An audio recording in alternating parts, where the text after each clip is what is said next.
Monsieur le Président, chers collègues, la première égalité, c'est l'équité, disait Victor Hugo.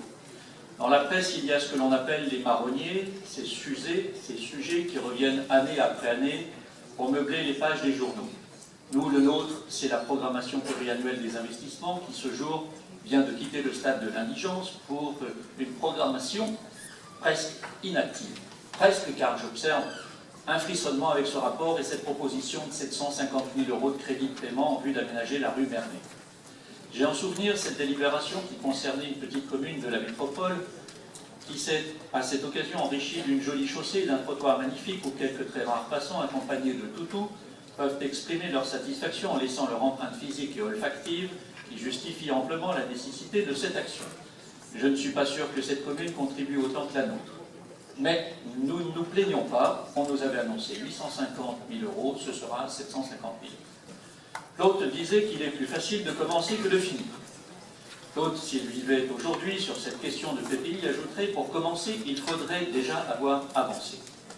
Aujourd'hui, à cet instant, on sent qu'il y a une étincelle de vie, de l'espoir pour notre ville, celui de voir des travaux démarrer en toute fin de mandat, l'idéal, vous voyez. Néanmoins, hormis la validation du principe de 2 opérations en PPI acceptées par la métropole, dont celle-ci, rien de bien nouveau.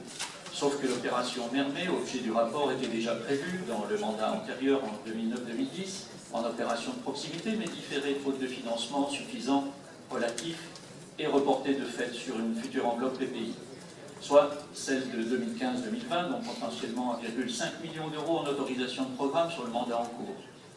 La prochaine PPI serait en conséquence consacrée à la finalisation de ces 2 opérations, soit un solde de 1,5 million € de travaux hors foncier.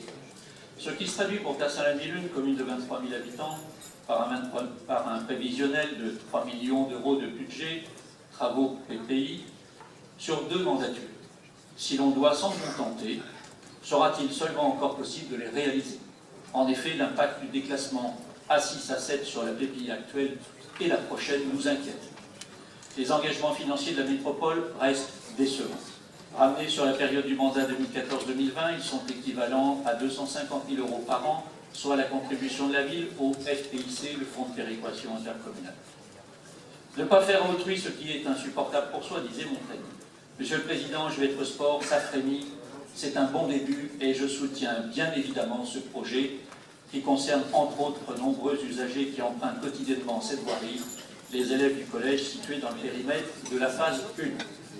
Cela étant, essayons de faire évoluer les dossiers dans le bon sens, dans l'intérêt de ces communes qui, si elles ne sont plus tout à fait les oubliées de la PPI, constatent décidément que le pacte métropolitain, dit exemplaire par ses concepteurs, ne l'est pas partout.